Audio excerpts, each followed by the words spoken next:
morning, everyone. Thank you so much for being here today for our special presentation with special guest. My name is Stephanie Quirk. I'm coordinator of the Living Leadership Program here at College of DuPage out of the Office of Student Life right downstairs. Again, thank you for being here today. It's my honor to introduce to you first the president of our Student Leadership Council, which is a student organization like student government here on campus. And Sam is going to say a few words about some upcoming interesting things going on, and he will also introduce our special guest today. A couple of things first. I'm the president of the Student Leadership Council currently, but we are holding elections that will take place soon. The election packets are available now in the Office of Student Life. They're below Starbucks, and those are for president, vice president, and for student trustees, so make sure to get down there if you're really interested in student government. But now I'd like to introduce Thomas Armstrong. He's a veteran of the early 1960s civil rights movement and is native Mississippi. He was at the forefront of early protests led by Black Southerners for voting rights and equal public accommodations from 1958 to 1961, resulting in threats that had him running for his life. He resides in Naperville, Illinois, with his wife Jeanette and family.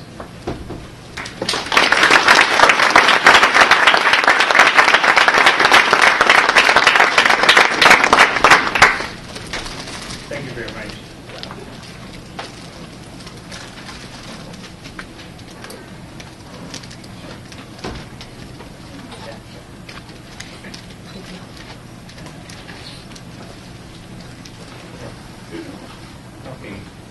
First of all, I'd like to thank Ms. for inviting me here, and a big thanks to the Chicago College of DuPage for the warm invitation. Most of all, I'd like to thank my Lord and Savior Jesus Christ, not just me, for allowing me to come this far. Having said that, I greet you all in the name of freedom for all mankind. I stand here before you as an humble servant of humanity. I'm trying to get this to stay up here. Okay. I'd like to take just a second, if I may, to thank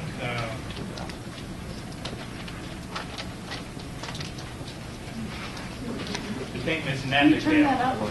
Natalie Bell was the editor of my book, and I hired her to edit it and get it in front of publishers in New York. She was a resident of New York at the time. I was a resident of the state of Mississippi.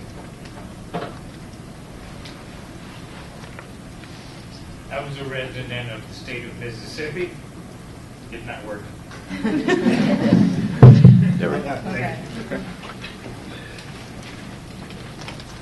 Okay, good. And I hired her to get my book, as I said, in front of publishers in New York. I happened to meet her through a mutual friend who lived in the state of Mississippi. And this mutual friend informed me that Miss Bell was working on her family history.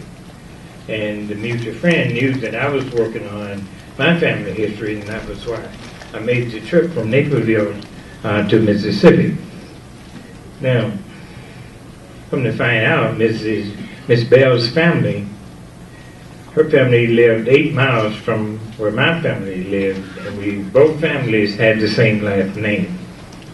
So that kind of perked our interest, so we began hiring genealogists to look into our history.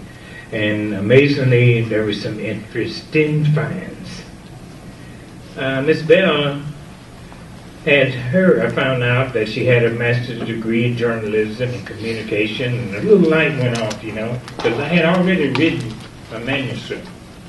Okay, so when she decided to tell me that it kind of needed a little restructuring, so we almost parted ways. You can imagine spending hours writing that thing, and all of a sudden someone coming up and telling you, you got to change this, you got to change that. I had to realize that she was the expert. And once I did that, everything worked out just as fine.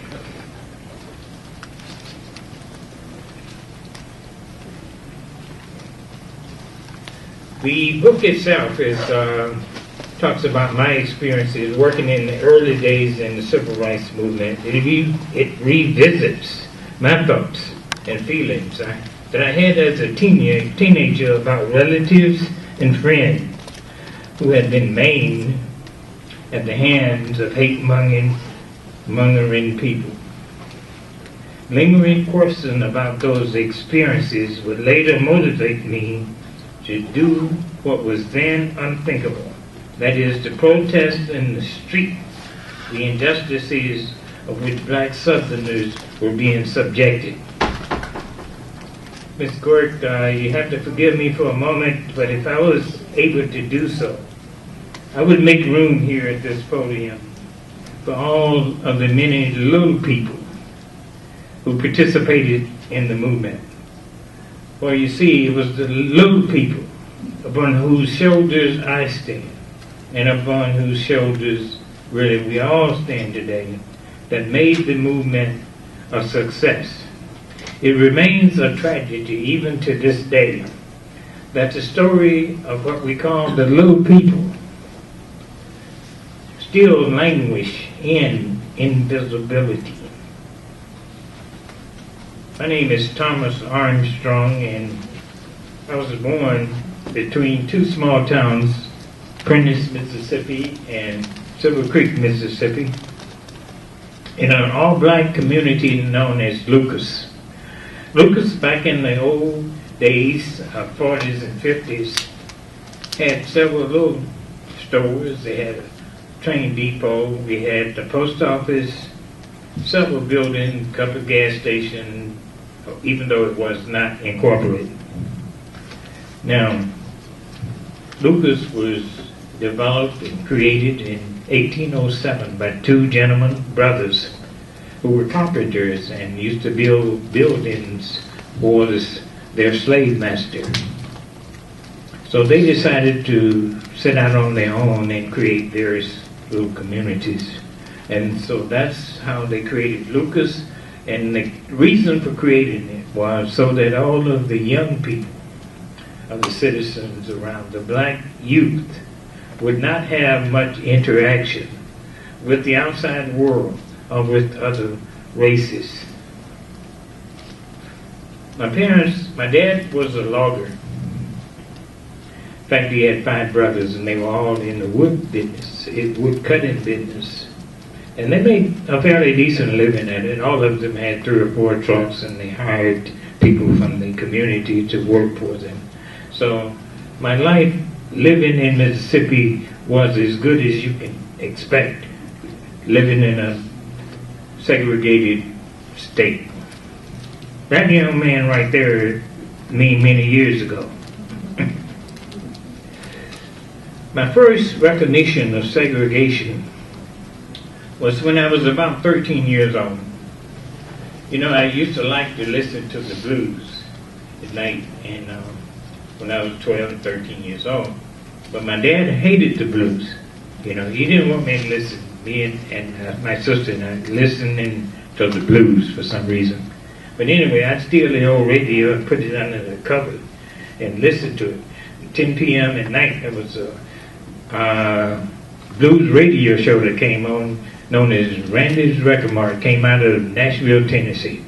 And I had that old radio under the cover, listening to the blues.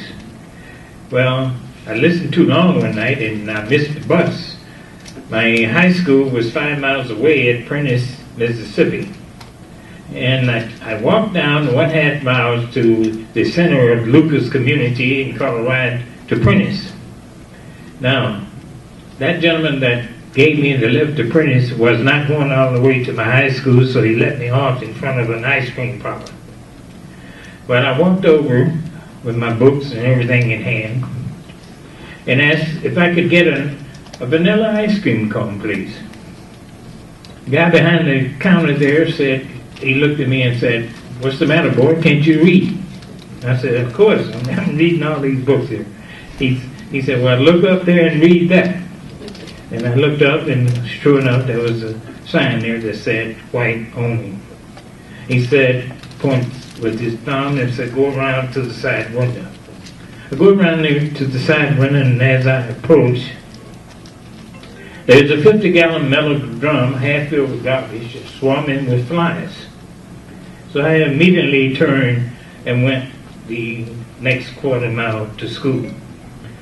My cousin, who was an instructor at that school, the one in which I immediately told about the incident, he said, well, don't worry about it. The family will never buy ice cream from that gentleman again. So that was my first introduction alone with segregation. That opened my eyes, and I began to look around at what was going on in my community. After leaving high school, I went to college at Tougaloo College. Tougaloo College, along with the academics, taught me to think for myself, process of critical thinking, and it also taught me that freedom was just around the corner. But it wasn't coming to me. I had to go find it. And that's what the students of Tougaloo College participated in. We began to participate in various protest demonstrations in the city of Jackson, which was 10 miles away at that particular time. Every weekend, we would be sitting in somewhere, lying in, or whatever you might call it, everything.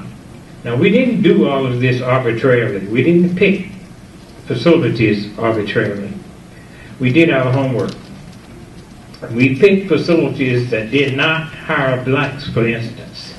So we had a good reason for each activity that we were participating in. Now, you may have read about laws way back in the olden days, in the 1700s. There were slave laws put into place. Early 1800s, they changed the slave laws. Mostly what they did, just eliminated the word slave in the law and inserted Negro. Those laws remained into place even all the way up until 1964 with the passage of the Voters' Rights Act. So, the consequence of those laws had great meaning in the state of Mississippi. When I walked down the sidewalk, when I met two or more whites, I had to get off the sidewalks, or I could endure ridicule, or even a beating, a jail stay, or even worse. When I went to the store, nearby Prentice, to purchase my shoes, I couldn't just go in and ask for a pair of shoes like maybe you do today. I had to stop and sketch my foot on a sheet of paper and give that to the clerk. My sister and mother could not try on clothes in the nearby stores there. I had to wait in line at most all facilities to be served. I had to wait until the white folks were served, and then they'd take my money. Could not sit at the front of the bus. And even if I sat at the back of the bus, the front filled up, I had to get up and let a white person have my seat.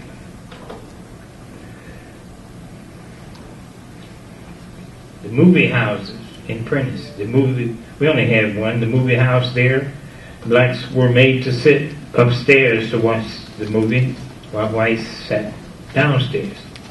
Town of Prentice had two waiting rooms at the bus station. Two waiting rooms, one white, one black. During the approach of integration, when it became imminent that integration would take place, rather than integrate those two waiting rooms, they closed both of them, and from then on you had to catch the bus on the street at the north side of town. These were the little people looking at this situation. And when I talk about the little people, I'm talking about the sharecroppers, the tenant farmers, domestic teachers, students, and small business people of the communities of the South. These were the people. These were the history makers. These were the little people. They made the movement work. It made it successful. But there was something unique about those group of people, and that was the age. Most of them were 19, 18, 17, 16, 15, 14 years old. Amazing. The courage that these young people had. So with all this going on, I sometimes wonder, what made me risk my life and my safety to try and make history and become a part of a civil rights movement through participation in voter registration drives, picketing, the freedom rides, the sit-in, and various other forms of protests. Think about it. What was it about those teenagers that brought forth in them the extraordinary courage that helped turn an ordinary teenager, just like you today, ordinary teenager, into crusaders to help change their city, their town, their state, country, and the world? What was it? I submit to you that it was just that, extraordinary courage. That courage came from the constant insistence of the foreparents that we as young people, just as your parents today tells you that you must become a better person than they are. They want you to advance more than they have. Our forefathers knew something that the state of Mississippi didn't count on. And that is that if our parents and foreparents, if they kept on speaking to us, kept on fighting, kept on praying, that one day we'd find a way to overcome that evil segregation system. The state of Mississippi was the most violent state in the Union, bar none. One or two of you here, some of you here may have voted on November 4th, 2008 in that election. People in the state of Mississippi were killed doing exactly what you did on November 4th, 2008, voting. People in the state of Mississippi were killed trying to vote. People in the state of Mississippi were killed talking to people about voting. So every time someone stepped beyond that boundary, an imaginary boundary of segregation, that person suffered the consequences from beatings to death. Perhaps the greatest factor involved in my participation or getting involved in the movement was a young man by the name of Medgar Evers. Medgar Evers was the head of the National Association for the Advancement of Colored People at that particular time.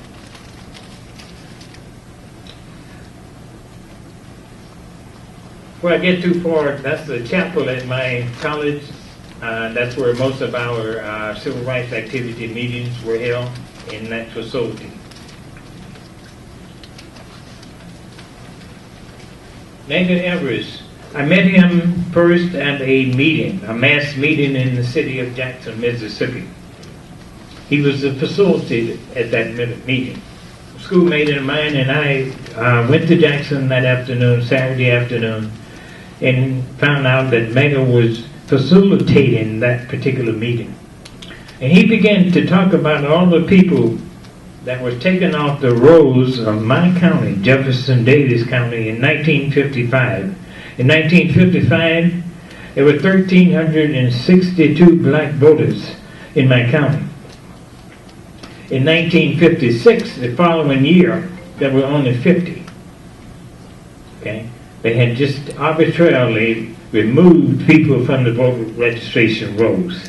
And what Medgar did, he called for help from the college students to go out into the hamlets and small towns throughout the state of Mississippi and teach black the voter registration process.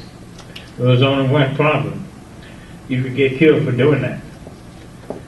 Number of students at Tougaloo College, and I agreed that that was something that we had to do. I agreed simply because some of the names that he called that were stricken from the roll were acquaintances of mine, members of my community, and some people that were relatives. So I felt that I had no choice. I had to go out and help them try and get the right to vote. Medgar Evers wanted you and me to have the right to live, the right to work, and the right to obtain a quality education, and of course the right to vote. He is one that marked my path. On June 12, 1963, he was shot to death in front of his home, 17 days before his 38th birthday. Today, an airport, a federal post office in Jackson, Mississippi, and a 689-foot United States.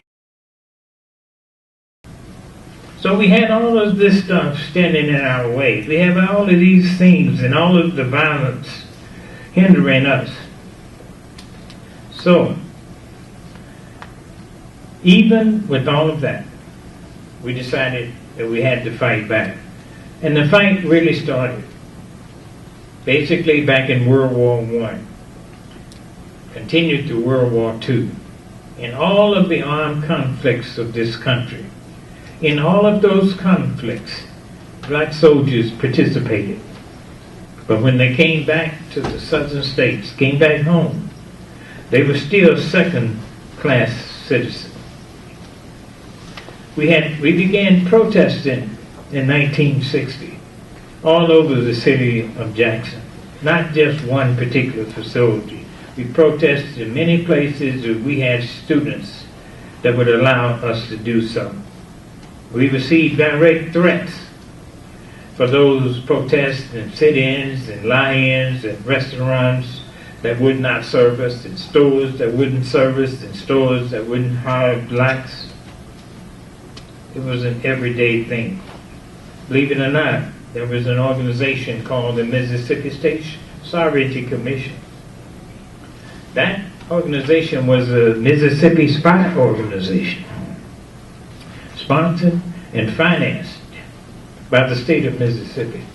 So in effect, Mississippi was using my tax dollar as a black man to pay the salary of investigators who was going out investigating me for picketing and doing things to break down the segregation system of that state.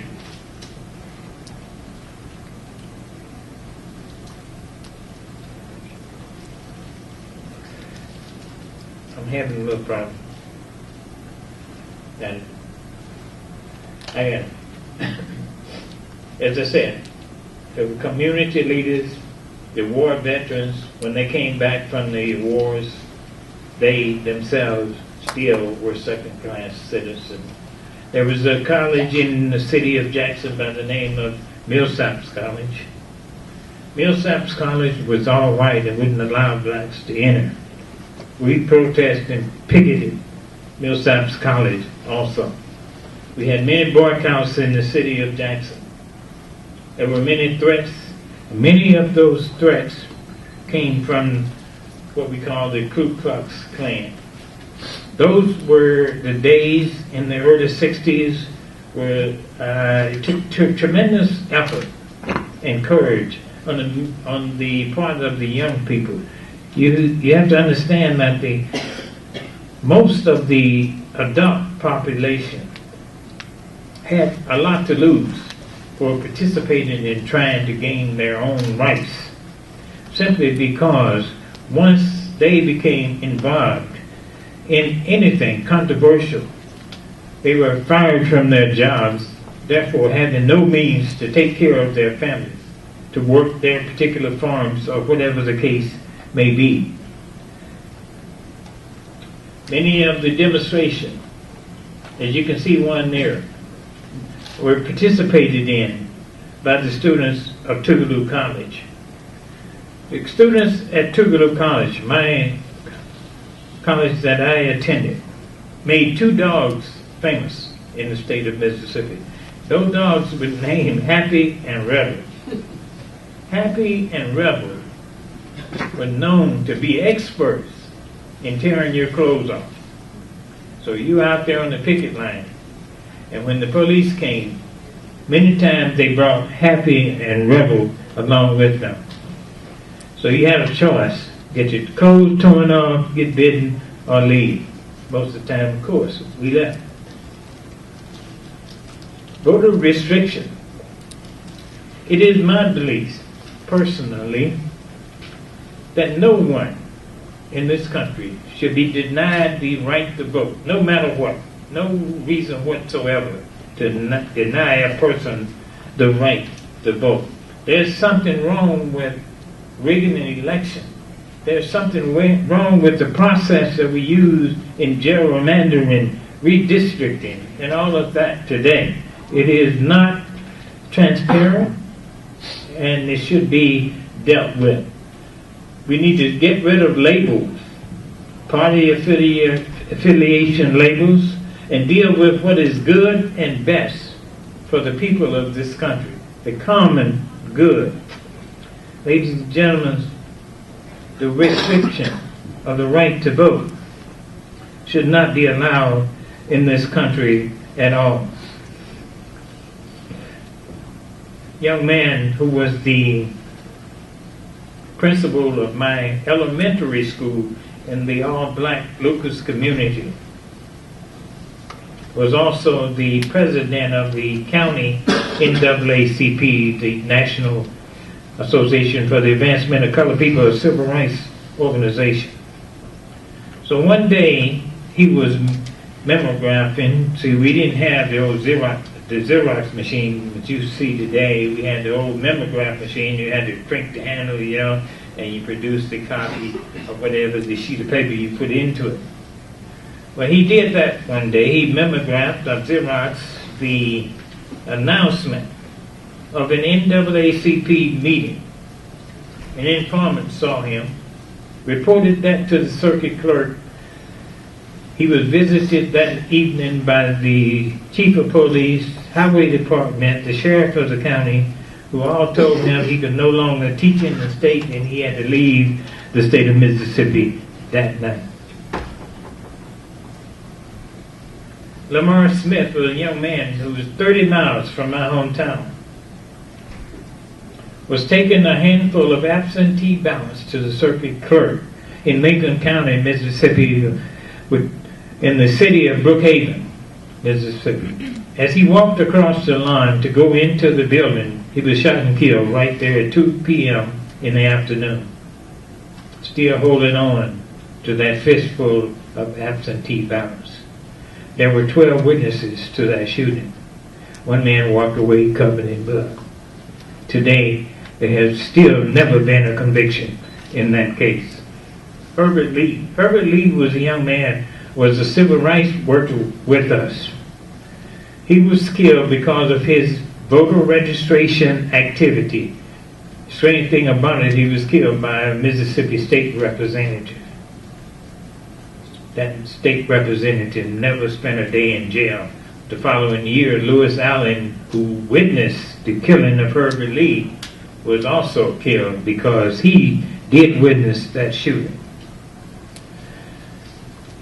There was a young man by the name of Corporal Roman Duckworth, who was a soldier. In 1962, on April 9, he was traveling from Virginia on leave to see his sick wife sitting at the front of the bus. As he arrived in Liberty, Mississippi, he was pulled off the bus by a deputy sheriff and killed right there by the door because the deputy sheriff thought that he was a civil rights worker. Lawrence Gideon, image that you're looking at, was a schoolmate of mine who were beaten many, many times. There you see him showing off his wounds to some reporters. He'd like to do that. James Chaney, Andy Goodman, Michael Sherner, fellow Congress of Racial Equality workers. One day after a nonviolent training session in the state of Ohio, they were traveling back to Mississippi to investigate the fire of a church that had been burned. An informant called to the authorities in the state of Mississippi and informed them that they were on their way back home. They were stopped and arrested by the sheriff. two deputies, and turning over to the Ku Klux Klan. They were released about 10 p.m. that night to the Klan, and you perhaps know the story. They were shot and killed and buried 15 feet in an earthen dam. Higher education in Mississippi, most of you, I'm sure, have heard of the school Ole Miss. Ole Miss was the highest educational institution in the state of Mississippi at that time, but blacks could not attend. Medgar Evers in 1954 decided he wanted to go there. They would not let him in because of the color of his skin. There was a young man by the name of Clyde Kennard. Clyde Kennard tried to get into the University of Southern Miss. He was denied because he was black and forced to go into the state penitentiary of the state of Mississippi. Clinton King, another young man that tried to enter Ole Miss, was denied because he was black, and they put him into a mental institution. In 1961, I tried to get into Millsaps College, all-white school in Jackson, Mississippi. They would not let me in because simply the color of my skin.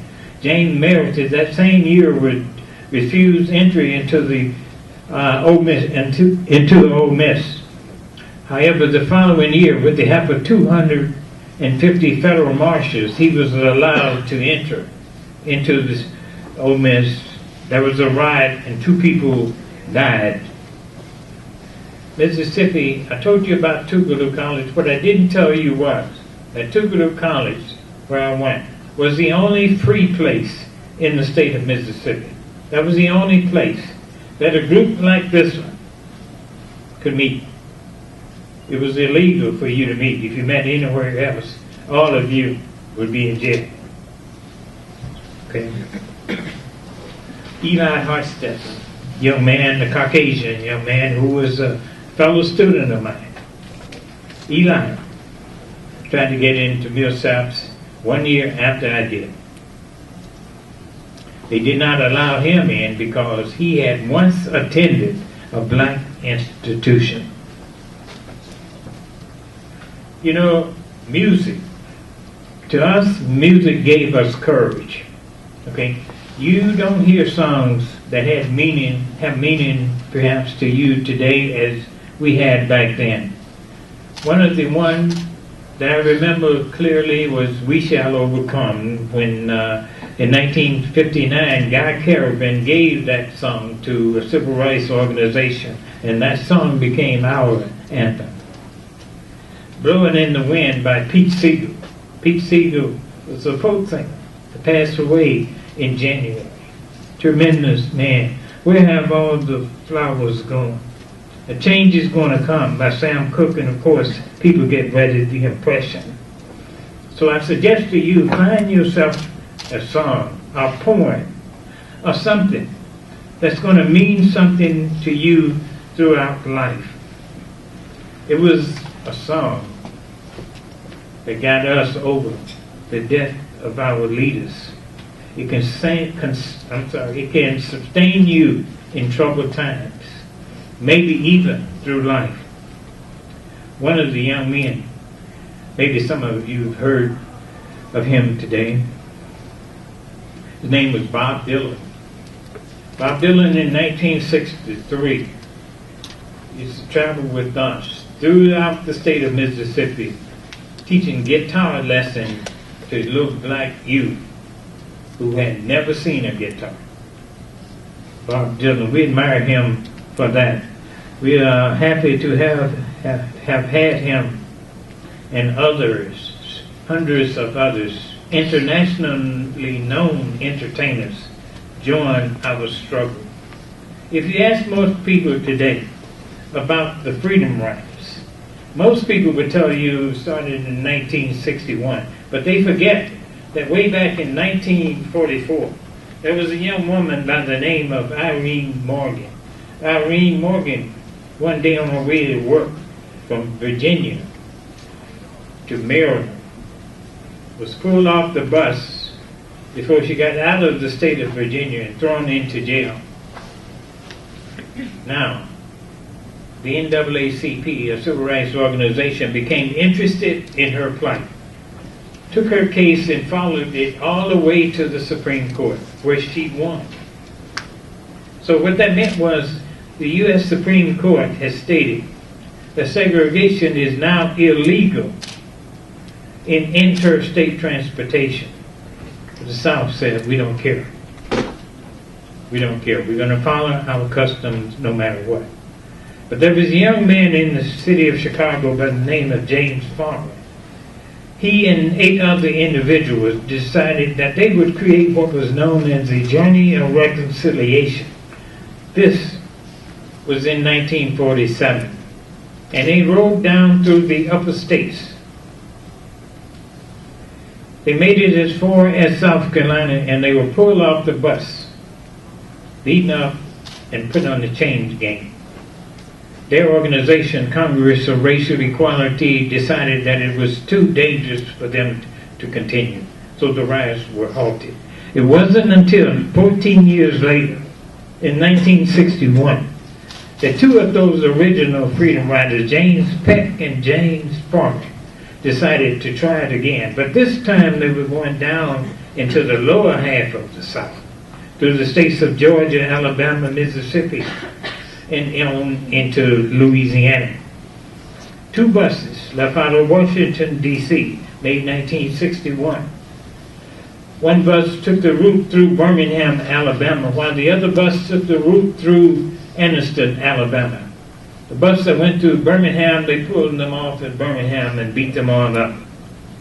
The bus that went to Anniston, Alabama, they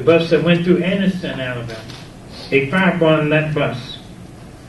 And the Freedom Riders barely got out alive.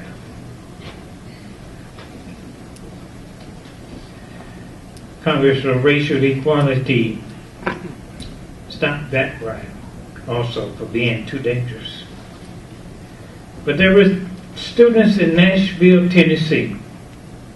I think I got it working again. Yeah. I'm going to go kind of fast with them now. For a while I couldn't get it to go. That's Lamar Smith that was killed. There was a young man that were trying to enter the University of Mississippi, Mississippi Southern University, along with myself.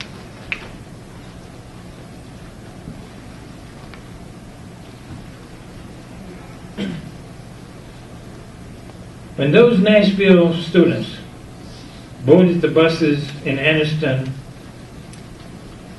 and Birmingham and continued on into Jackson, Mississippi, I was a student at Triple College at the time. Many of the students there, we had watched their progress from their beginning of the riots.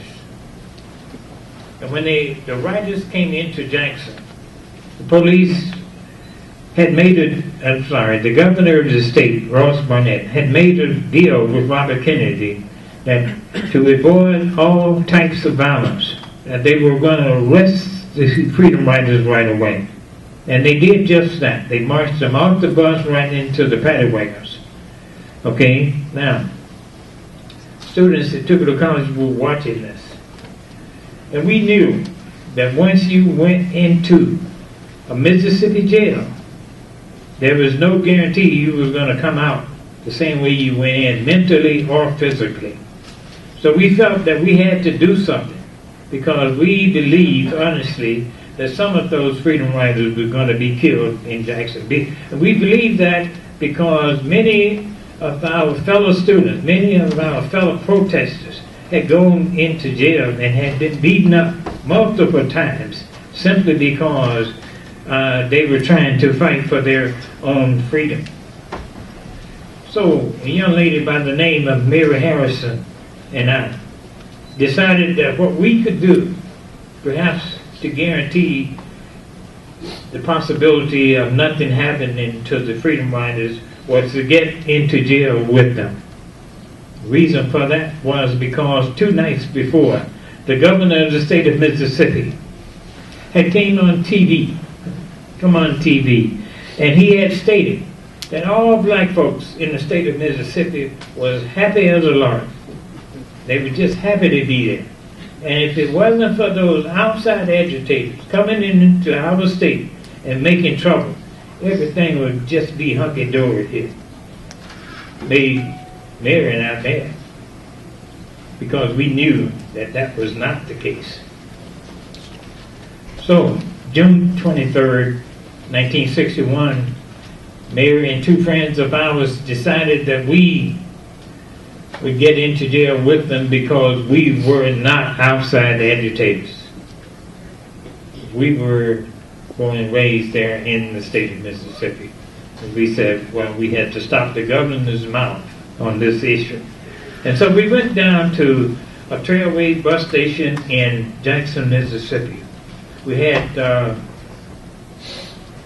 our tickets to New Orleans, Louisiana. And as we entered the white waiting room there, about 5 minutes later, the chief of police entered.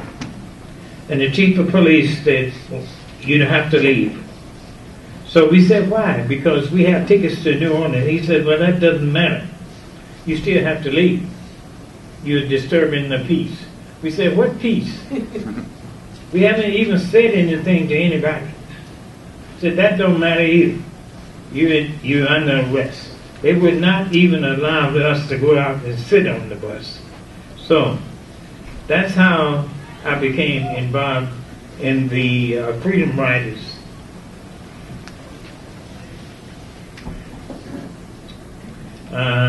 Need help? Thank you. Our first meeting with Freedom Riders, when they came into Jackson, 2 nights later, a young man by the name of James Bevel came out to the college where I was, and he was talking. He had been bonded out, and he was talking to a group of us, and he said, "You all been, what's the atmosphere like?" And we told him about the governor's statement and so forth, and he said, "Well, what are you going to do about it?" And I said, "Well, I don't know." He said, "Well, why don't you join the Freedom Riders?" And we said we'd think about it. And I eventually doing just that. They arrested us, of course, and took us down to jail, the Jackson City Jail. After interrogation for about 10 hours, they took us into the Hines County Jail. Interrogated us for a couple of nights there, days and nights, with a simple question over and over again. Why are you a communist? What? Why are you a communist? Who sent you down here? Who paid you to be here, to come here? Somebody had to tell you to come here. You wouldn't have done this on your own.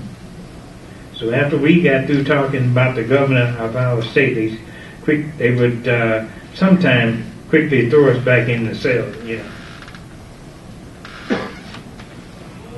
Okay. The chaplain at Tougaloo College, his name was Reverend King. Reverend King had an idea. You see, at churches in Jackson, blacks could not attend. But Reverend King had this idea that inside of the church, there were some good people. That inside of the church, maybe there were some Christians in there. Just maybe. So, let's go meet these Christians. So every morning, 5 or 6 of us get up, students, and we put on our one suit and our one tie, we load up into the cars and we go down to Jackson and try to get into the churches, white churches in Jackson, to worship with them. We never made it inside. Ushers would meet us at the door, say, "You can't come in here, can't worship here. This church is for whites." So we'd ask, what's going to happen when we all get to heaven? They said, "They don't know. But right now, you can't come in here." One of our favorite churches we used to go to, try to attend, was the Methodist Church. The Methodist Church back in the days just prior to the 1960s was integrated early. Okay, but the southern people of the Methodist Church didn't like that. So the church divided it up into conferences. Okay, some of you may be Methodists. the church divided up into conferences, the Northern Conference, Southern Conference. Okay? Now, ministers from the Northern Conference would come down to Tougaloo College and go with the students on Sunday mornings to try to get into the Southern Conference churches. That was an interesting time and situation about that. And it wasn't until years later that blacks were allowed to attend some of those churches. I think one church, the First Baptist Church there in Jackson, it was 20 years later, okay, almost 1980, before blacks were allowed to attend that particular church.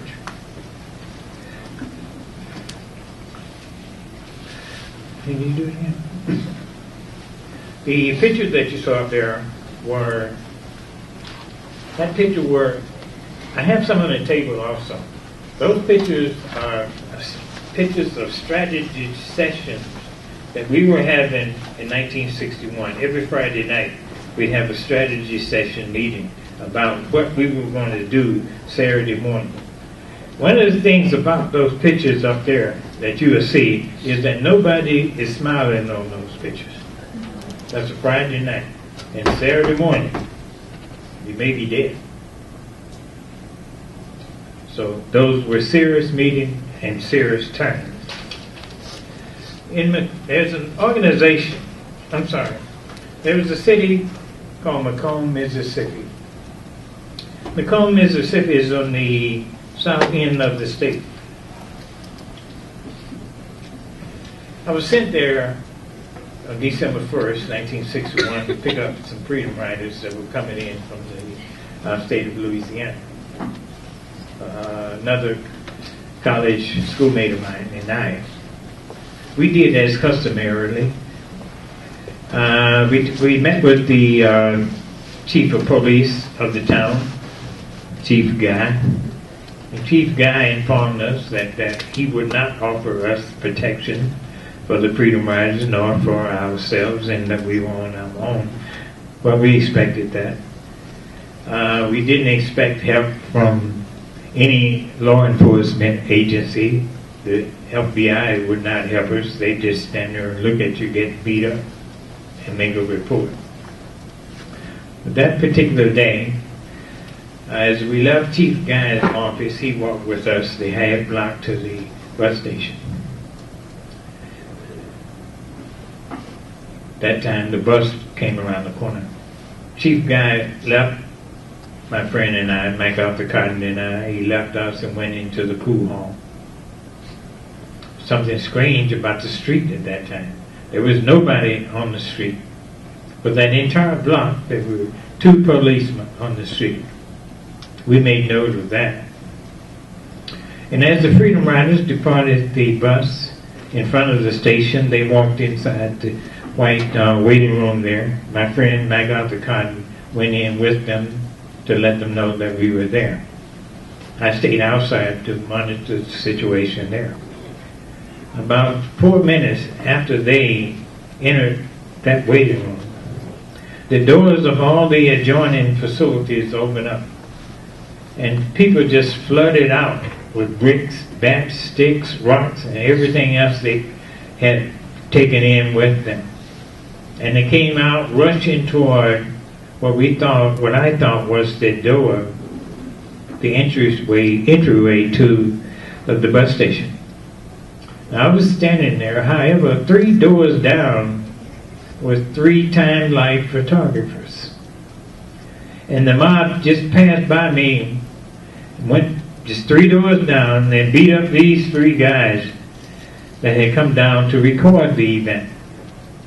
Beat them unmercifully. And once they finished beating them, they threw them through the store windows. That gave my friend and I time to get our people out of the bus station, at least outside of the building.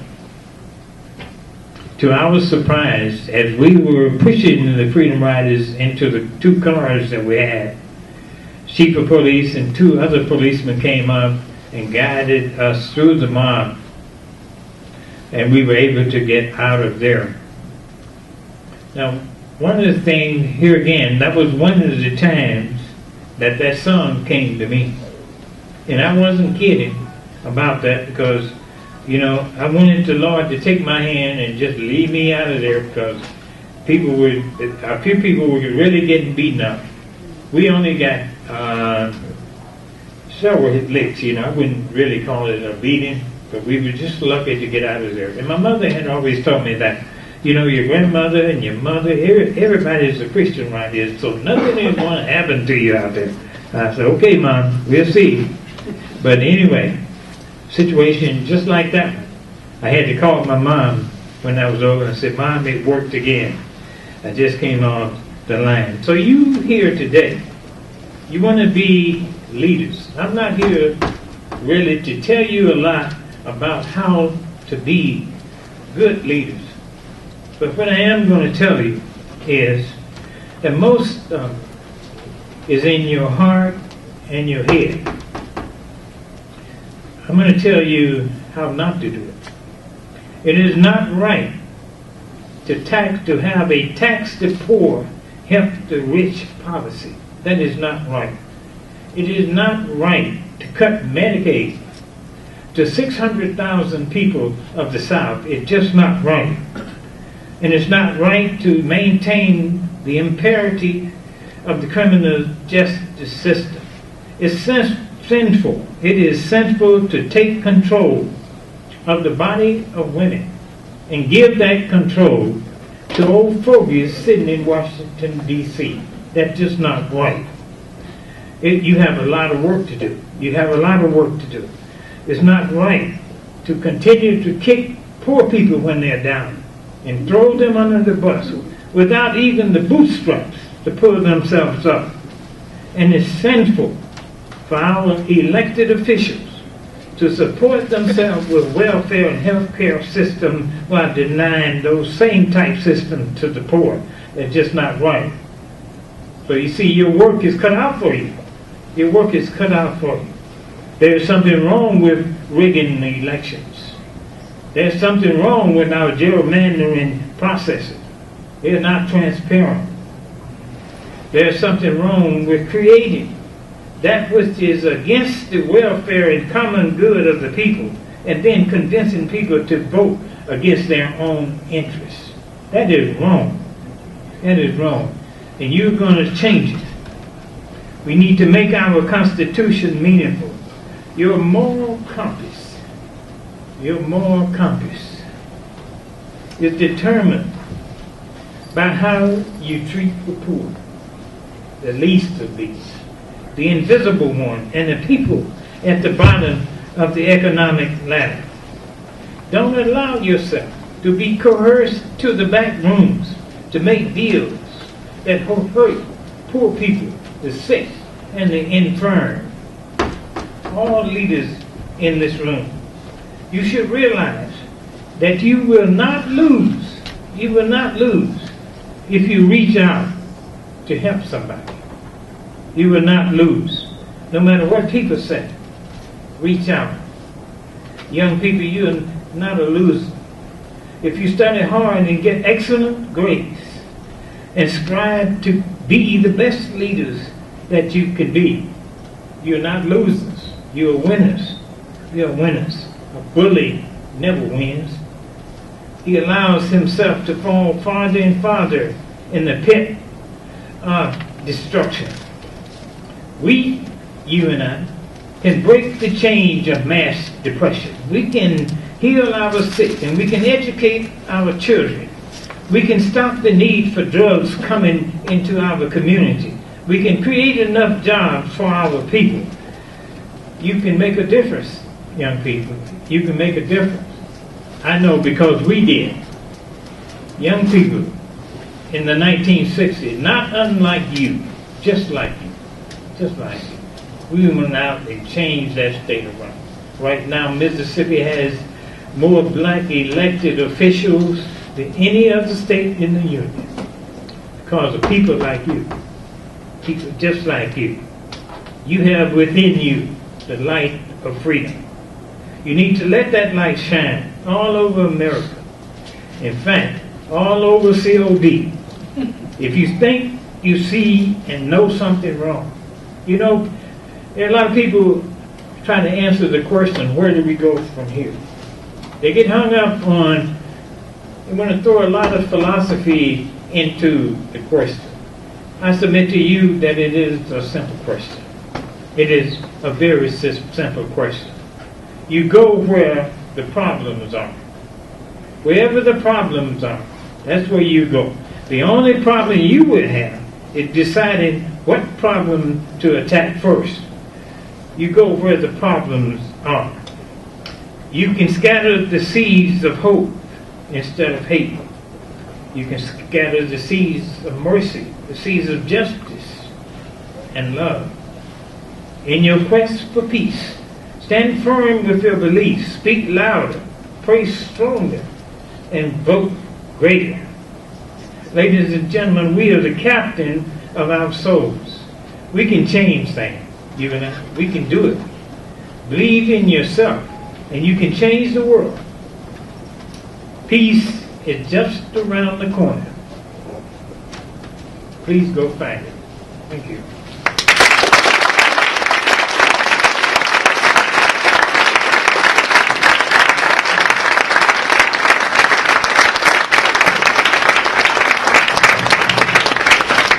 Thank you so much. Thank you so much. I'm just so happy to be here with so many young people today. And I lived through those times. I can tell you now that history does not and has not always recorded history right. They would have you think that young people my age back then were just dirty, pot-smoking, good-for-nothing children. That was not the case.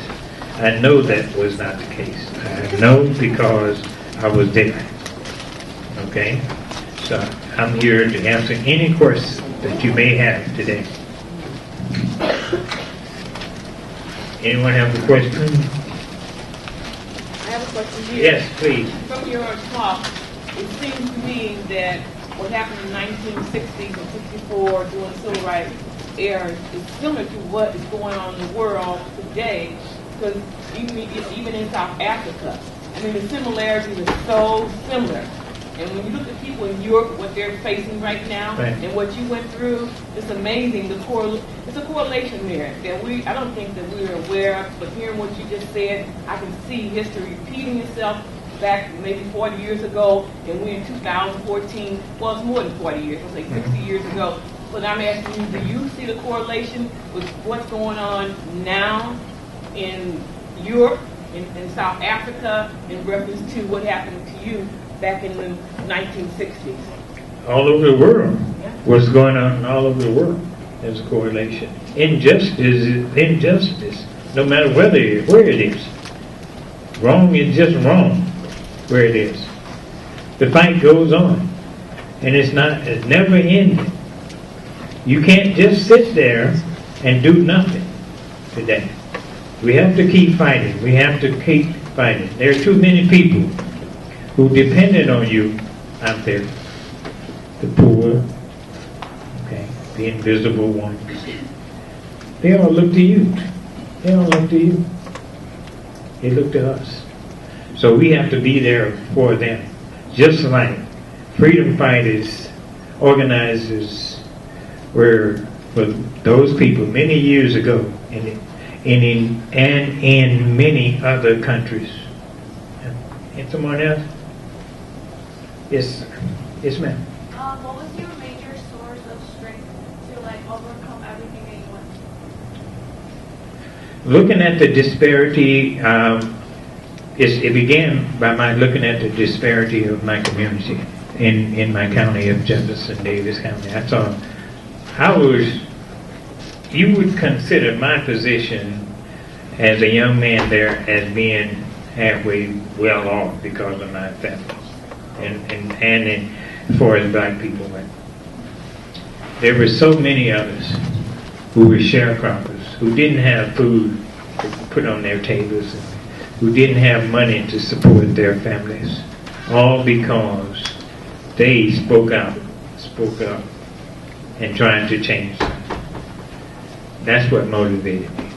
Yeah. Yes, sir. What did you think about when they told you like when the freedom riders was there to think about it? Yeah. What was that time being? What was to think about it? What was to think about what you had to make? Yeah, sure. You think about whether you're going to be dead if you did. That's what you had to think about.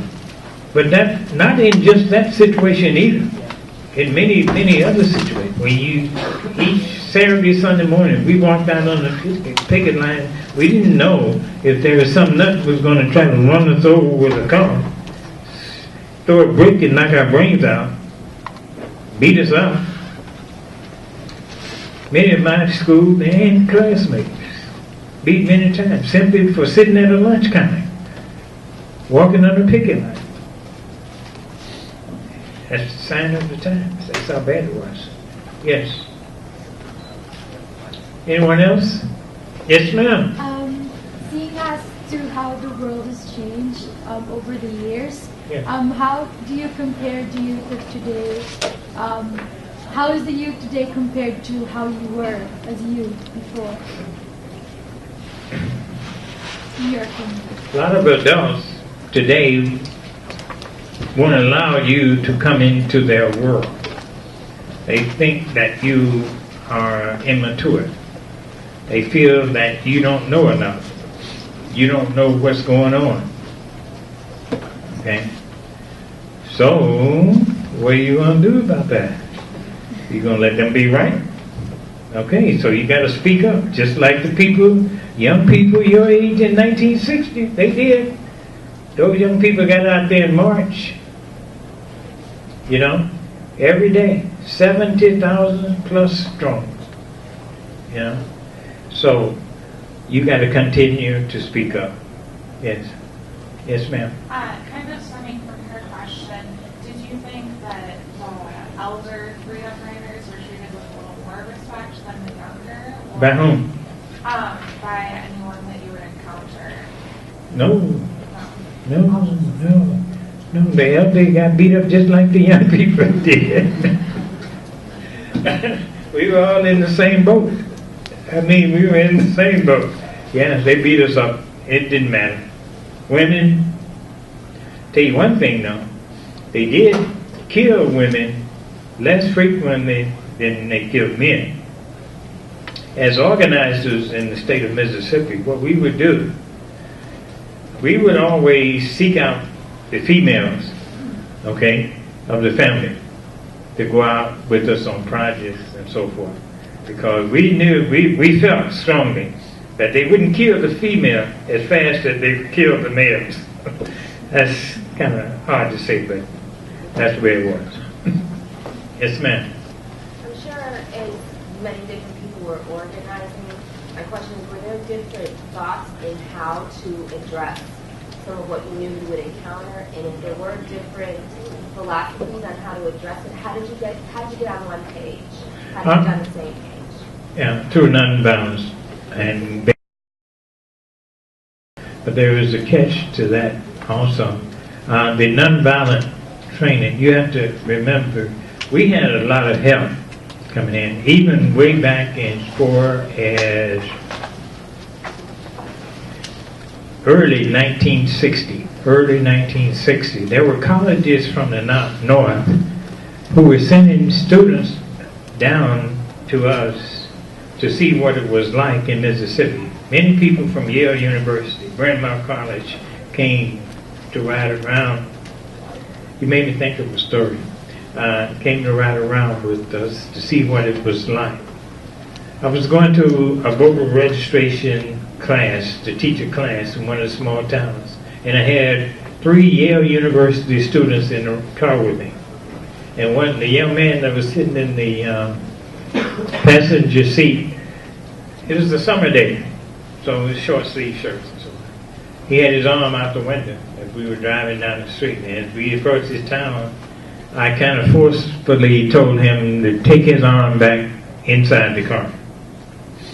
And he couldn't understand, why I was doing that. Well, I simply told him that I didn't want to die before the meeting was over.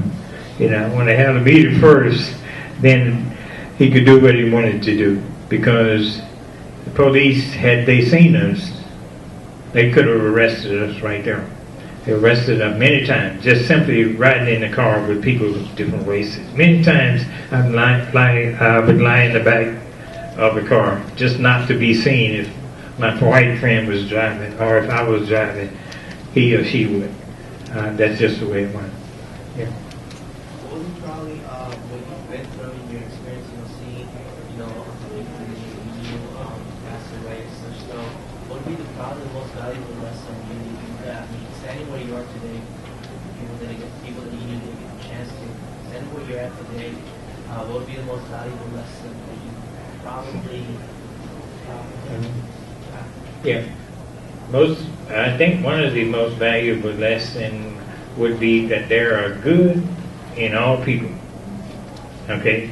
There are good in all people. When I was 14 years old, I had just the opposite opinion. Okay? I saw what was so many things that were being done to my family and my people in the state of Mississippi that I hated white folks. But there was a key. I had a mother. And my mother one day went in this old trunk of hers where she kept all of her items, and she pulled out this picture of her mother. Her mother was white. And she said, "You hate her too?" So I had to quickly kind of change my philosophy and way of thinking, But, yeah, there's good in everybody. Every race, there's good in every race. But one of the things I like for you to take note of, you're in school, when you go to the cafeteria, look around tomorrow during lunchtime and note what you see. Do you see most of the black students in one corner? Spanish-speaking students in the other, right somewhere else. There's another table by themselves. Do you see that? If you see that, then the students are missing out on so much culture, so much that they can learn. When I go into a situation like that, as a black guy, you know what I do? If I see a table that's all white, that's where I go. Right there. It doesn't matter who they are, that's where I go. We're going to keep the truth here, But, yes, anyone else? Yes, sir. Sort of going off that point, you had a good education, a vision, the power to change the world. How did you convince others that maybe didn't feel that empowered? How do you convince people that change could be made? Okay, if you're talking about back during those times, you have to remember it was very difficult to convince most black folks to do it, to try and make change, because they had a lot to lose, a whole lot to lose. Like I say, if they walked out there and tried to, many of them, they just attempted to vote. They've lost their farms, their homes, and everything else. But the young people had very little to lose.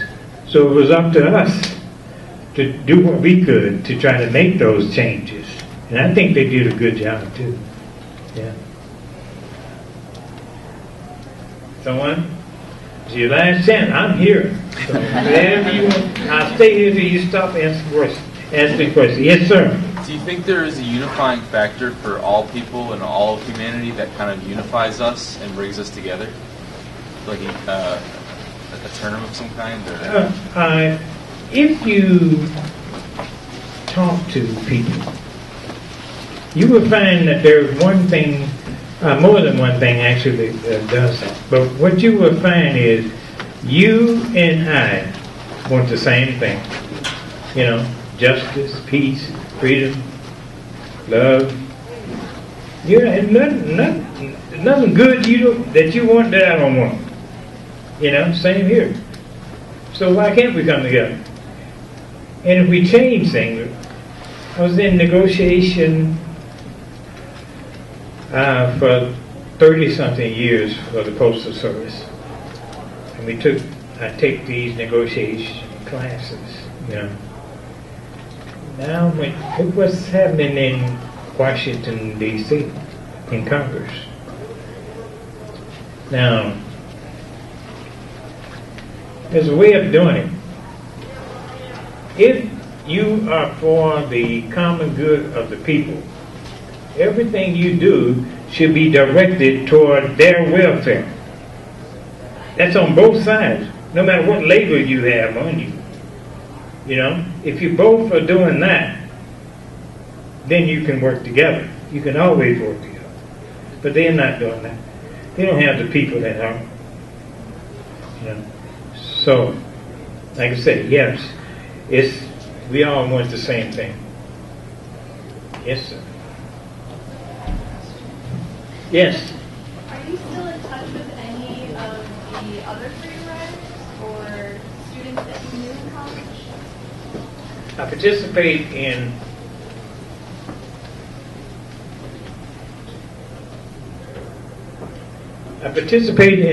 Mississippi Veterans Civil Rights Veterans Conference every year, and I go down to Jackson, Mississippi to participate in that conference. When I was at Tucano College, there were about 10 of us who always, whenever there was a march or a demonstration, those 10 people were there. Okay? Most of the time, those same 10 people, they wouldn't miss out on it for anything. There were bonds that were created that would never be broken from those individuals. Many families have broken up because of those bonds. I have to say that. But unbreakable bonds. So I'm in contact with many of them today. Yes. Here, Yes. as a person, a citizen of this area now in DuPage County, so what organization are you involved in? What are you doing now in your elder years? Are you still active, or are you doing anything within this community? Kind of slowed down a little bit. Okay. But I'm actively participating with the DuPage Township Group and several of the other township groups. Even though DuPage, let me get it right, Naperville Township Democratic group is the one that's my area, that's my group. I go to most of their meetings. But I also go to other township meetings, and so we're trying to do some good things for DuPage County. Yeah. Do you have a lecture series out going around to different schools, or are you lecturing other than this? Very much so. Very much so. 3 or 4 times a week. Yeah. Louisiana, I'll be in New Orleans, Louisiana next week. After that, Pueblo, Colorado, or somewhere else. I don't know. Yes. Yes, sir.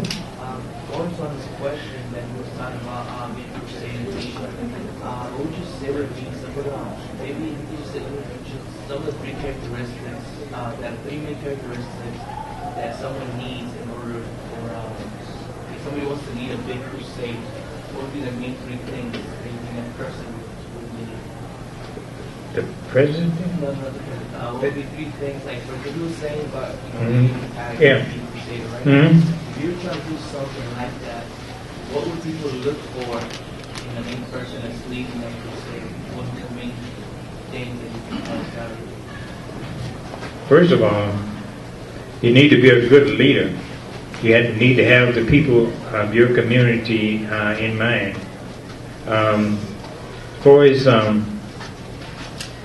3 things, I don't think there are 3 things. I don't think there are 3 things. There has to be a commitment. There has to be passion. You as the leader you have to want to help the people you're trying to lead. That's number 1. And to find individuals within your community who you feel that you can also raise up to be leaders themselves. You know, you can't be selfish as a leader. You can't always want to just hog that limelight for yourself. Okay? Yeah. That's my son-in-law there. I'm not taking any questions from him. I just got one thing to say, guys. Once Mr. Armstrong gets through speaking, he's going to do a book signing, and you guys can come over here and purchase the book and get signed for it. How much of it? How much? 15. Yes. Final questions? Anyone else? Any questions that you have, and Okay. there's something always.